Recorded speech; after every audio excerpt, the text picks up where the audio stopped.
This is Spare Time Repair, and this is a Sony CDP-590. And speaking of 90, that's the year this machine was manufactured, and it has many of the features that you'd expect for a player of that time, including direct track access, peak search, auto space, and a fader. The display appears suitably busy to reflect that abundance of functions, but I can't show it lit up because this was sold as a no-power unit. Sure enough, turning it on yields nothing but silence. This is the kind of player I would have yearned for when I was first getting into the format, so hopefully I can bring it to life and test out some of those fancy features. I try to choose players with a variety of faults, because you don't want to see me just changing belts every week. But a no power fault is always a bit of a risk, because if it ends up being just a fuse, this could be a very short video. But there's always the hope that it'll have multiple problems. Well, this all looks very basic. Can't immediately see any fuses. The transformer is starting to get warm. It tells me there's no issue with the voltage coming into it. So this looks like a voltage regulator. Let's see if we've got anything on that. No, not really. This jumper rail is labelled 10 volts. We've got nothing on there either. We've got some rectifying diodes down here. Slightly hard to access. Well, I'm getting ahead of myself. First I should check the power switch. And I'm surprised there's no direct linkage between that and the board. Well, I wouldn't normally look to remove the front panel quite this early, but I think that's what I need to do. So there's a screw hidden in each of the feet, and then one in the middle.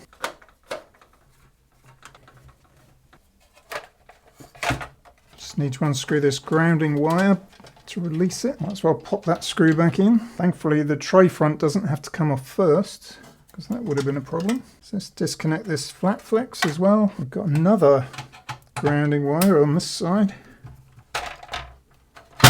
Right, so the power switch is linked to the main display board here via this cable, and that's linked via this flat flex to the main PCB. Well, I would say that's quite unusual. Just disconnect this. So let's make sure this switch is actually working.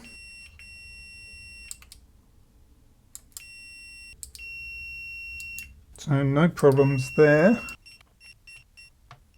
Nothing wrong with this connector either. Well, it looks like all these connectors are feeding into this chip before they reach here. So presumably one of these power switch contacts is going to come up here.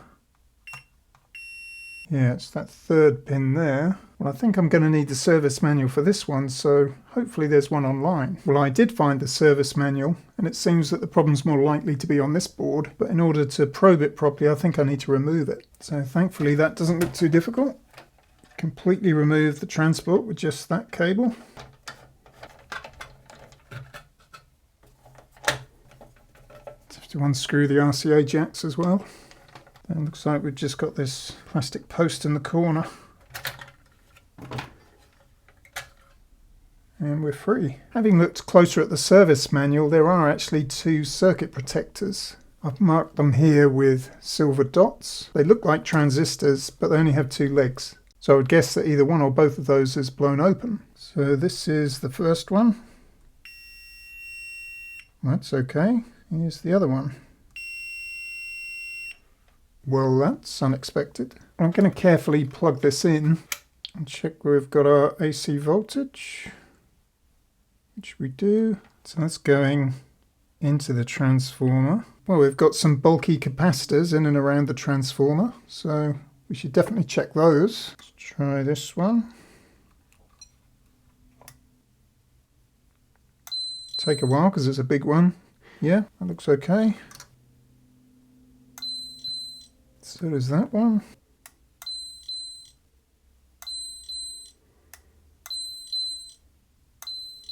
Well, that one's measuring 637. It's only meant to be 470. Probably worth removing that one. Testing it out of circuit.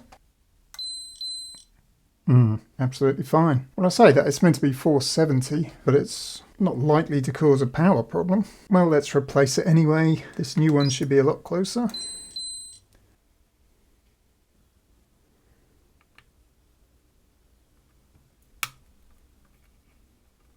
I wonder whether it's worth removing these big ones and testing them out of circuit. That's low as well. Perhaps they had a dodgy batch of them.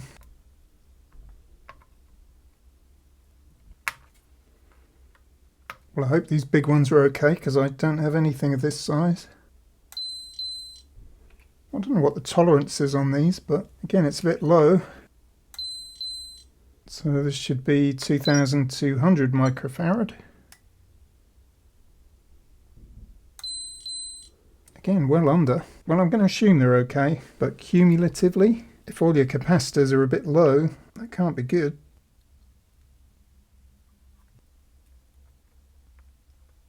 I learned my lesson recently with the little Toshiba player that capacitors can sometimes be bad even if they visually look okay. It's not always bulging and leaky ones that are bad. But if the power switch on the front is feeding into this flat flex cable here, presumably it's a transistor that's actually doing the switching. So maybe one of these is suspect. There must be elements of this that are permanently powered up even when the power is off. But I'm not sure at which point the transistor is doing the switching. It looks like it could be this one, Q202, because that links directly to this circuit protector. But even when I've got it plugged in, I'm not sure whether the readings I'm getting up here are accurate if that switching isn't working. So I'm going to plug it in again. So on this leg of the diode, I should be getting negative 10.2 volts. And I did initially, but now it's draining away. So that must be the capacitor discharging, which is on the same path. And on this diode leg, I should be getting plus 9.8 volts. So that may only be brief again, because there's another capacitor in the path. Let's try that.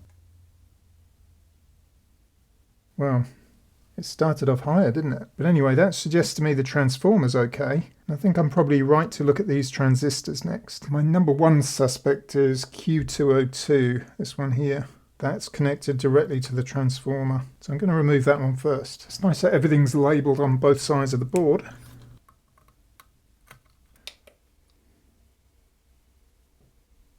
No, that appears to be okay. I'm going to put that one back in. Let's try Q203.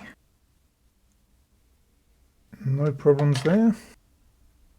It's going to mark the ones I've tested so that I don't end up testing them again. Let's try this one down by the flat flex connector. That one's fine too.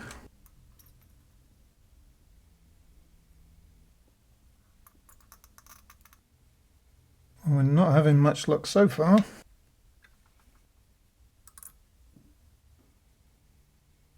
I think my transistor theory is rapidly losing credibility. Probably never had any, to be fair. Well, there's only one left, apart from the voltage regulator, so we might as well do this one.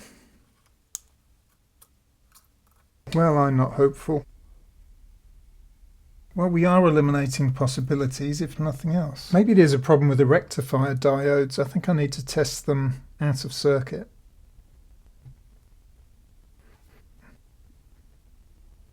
Yeah, those are all fine.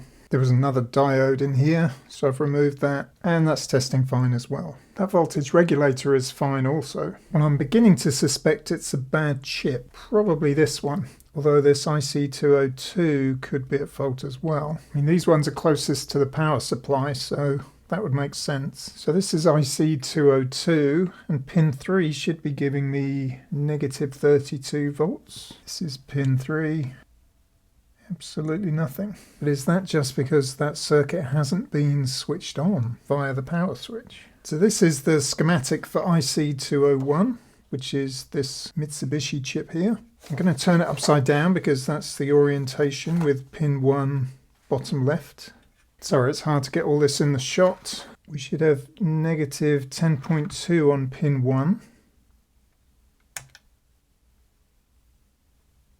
Well, we did. We did briefly. Negative 5 on pin 5. That was plus. I mean, maybe I need this plugged in so I can latch the power on. Okay, it's now switched on. Let's try that voltage regulator first. Nothing there. Why does it keep dropping? Doesn't that suggest a problem with the capacitors? This isn't making a lot of sense to me. Well, I suppose we could check that this ribbon cable is connected properly, because there's a slim chance that it's not quite seated on the other side of this board. Nice crack on all the screws. Tells me that no one's been in here before.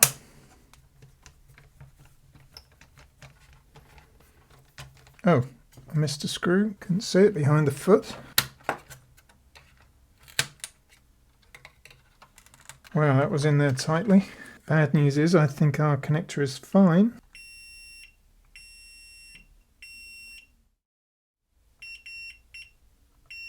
No problems at all with that flat flex. Well, there's something strange going on. I just checked this circuit protector, PS202, and it now seems to be open. I definitely checked that earlier, and it was okay. So maybe I've done something to blow it? Or the reading I took earlier was incorrect? I don't understand how that could have happened. But I'm going to remove it and make sure. Yep, sure enough, that is open. Well, clearly I was quite confused by this, but if we go back and look at the footage from where I initially checked the circuit protectors, it makes a lot more sense. I had my meter in continuity buzzer mode, and I was listening for the beep rather than looking at the screen. Note that on the first one, I get a beep and the display shows close to 0 ohms of resistance, as you'd expect. But when I check the second one, although it beeps, the display shows an open circuit. I'm not sure why it beeped, but I should have double checked those readings and saved myself a lot of unnecessary troubleshooting. I think the safest thing is not to use the buzzer at all, but it is a useful indicator when making a video, especially when you can't get the meter into the shot. So the lesson to take away from this is, don't depend on the beep. I suspected the circuit protectors from the start and expressed surprise that they were reading okay, so I should have trusted those instincts. Well, I don't have any of these circuit protectors, and in a previous video when I needed one, I just bridged the connection temporarily for testing purposes. But someone suggested I could use a low ohm resistor instead, and that would be safer. So I've got these 1 ohm resistors, and I'm going to fit one of those. Alright, so with that 1 ohm resistor fitted purely for testing, I'm going to plug it in and switch it on. I don't believe it. Well, that was it. We have a display. Well, nothing else is blowing up, so that had to be it.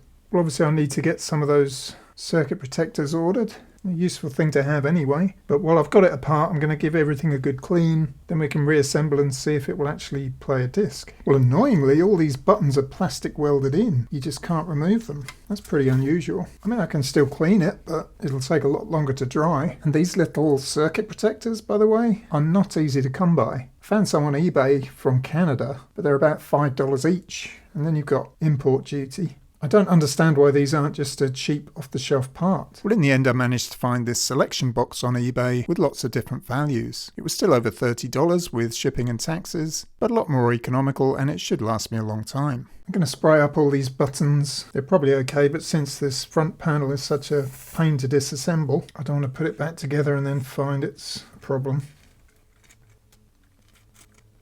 It's an awful lot of buttons.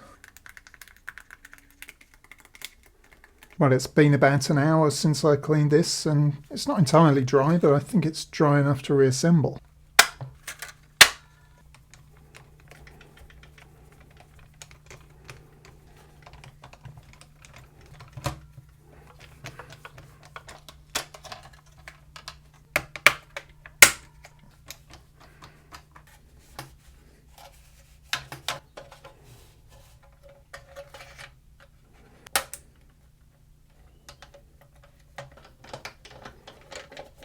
This transformer screw needs to go through the earthing wire.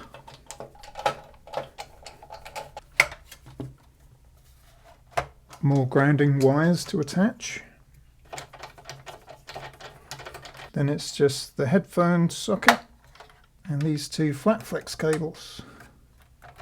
And the main power cord connector, of course. Well, let's break out George Michael again for 1990. Well, maybe we've got a transport problem as well, because it ejected by itself.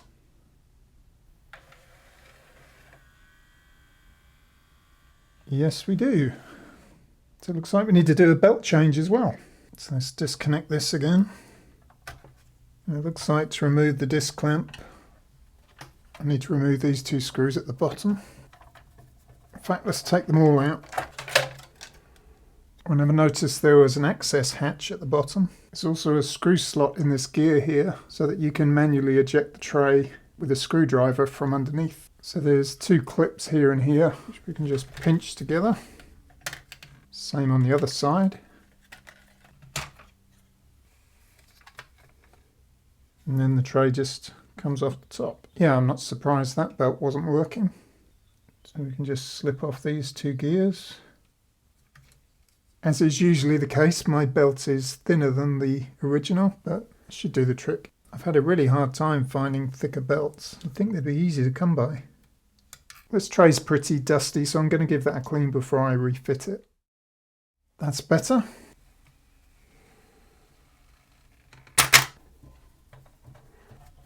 I like how easy this mechanism is to disassemble and disconnect from the board. Right, let's try that again.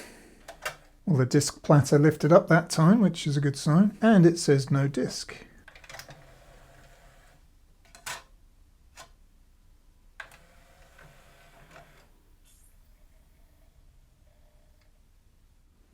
Oh, come on. 1990 and still no table of contents permanence? Maybe I can bring it back. Aha, but will it stay if I eject and reinsert?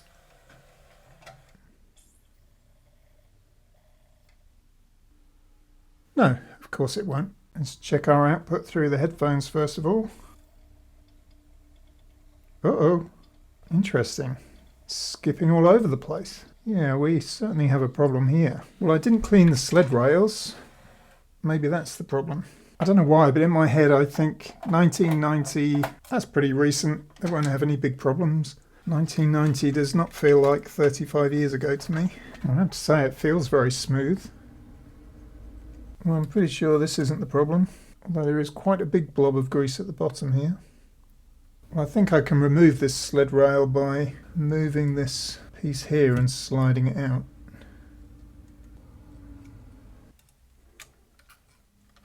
Looks pretty clean to me. Gonna clean all this old grease off. Gonna use some silicone grease instead.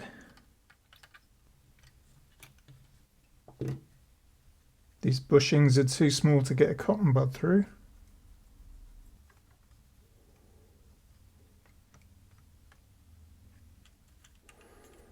Well, I think it's perfectly clean enough, but why not?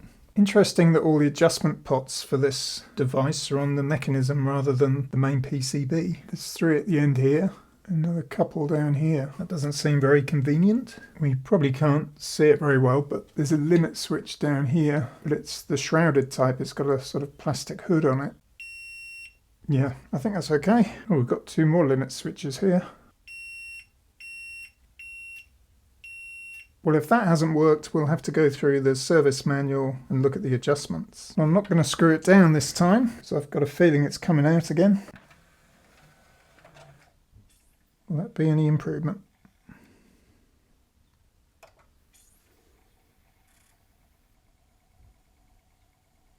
Wow. I wasn't expecting that. Oh, hang on. Yeah, still skipping. But I'm guessing that the focus or the tracking needs some adjustment. That last section was recorded on Friday. It's now Monday, and I've had this playing a bit over the weekend, and it's a lot better than it was. It will more or less play through an album without any problems, but having said that, it's still not great. You barely have to touch it, and it will still skip. The problem is, as I mentioned before, the adjustment pots are on the transport rather than the PCB. So I've removed this access hatch in the bottom. There are a couple of through holes that you can use to access them from underneath. But how do you do that when the player needs to be working? I printed out the adjustments from the service manual, and it says that the player needs to be horizontal for these to work. So I thought, well, maybe it plays upside down, but it doesn't. It won't even read a disc. So it looks like I've got to hang this half off the desk and try and fiddle around underneath in order to do this, which is a really bad design. I was able to check the frequency, and there's no adjustment for that. It just says confirm that the reading is 4.321 megahertz, which is the standard for all CD players. And it was spot on. And I'm guessing that's quartz locked because there's a crystal here. But even testing the eye pattern on the oscilloscope is not easy because you have to connect to the test points underneath. I suppose I could solder wires to the test points and connect up like that, but it's hardly ideal. So I've soldered those wires on, I've got them coming out of the bottom of the player. I don't think this is going to give me the best readings, but it's certainly easier than getting on my knees and trying to probe around. Well, that doesn't look too bad to me. Well, this doesn't look so good. This is the focus gain. The waveform should look something like this, but it's kind of all over the place. Well, the reason why it's all over the place is because I was connected to the wrong test point. The test point labels on the board aren't the same as those in the service manual, so I was employing a bit of guesswork here based on the diagrams, and even those weren't too clear. I eventually got the right test point, but it wasn't particularly helpful in making the adjustment because the waveform didn't change significantly when I was turning the pot. In the end, I just had to do it by trial and error, and after a while got to a point where the disc was playing reliably. So yeah, it's now playing reliably. The tracking gain adjustment is the one that's most related to skipping problems. So having adjusted that a little bit, it's now perfectly fine. So as the video is running a bit long, I'm just going to quickly go through some of these features. So the peak search just goes through the whole disc, finding the loudest part. But it takes forever, so we won't bother with that. The time, of course, just cycles through as you'd expect. Auto space just leaves a gap between tracks. Repeat one or repeat all. Now the fader is for when you're recording onto a cassette and maybe the tape's about to run out. And rather than having a harsh edit at the end, you want to fade out the current track. So you just press that, it'll fade it out, and then just go into pause mode. And obviously to resume, you would just press play.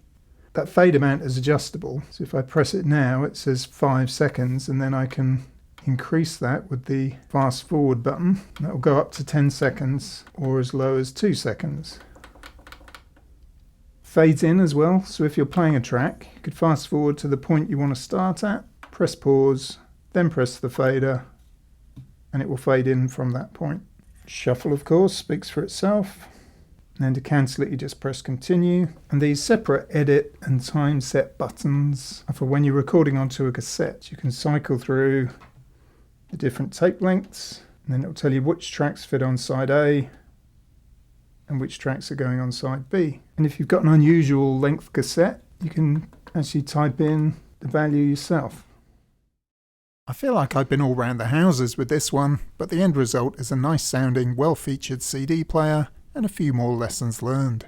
But that's it for now. Thanks for watching, and I'll see you in the next one.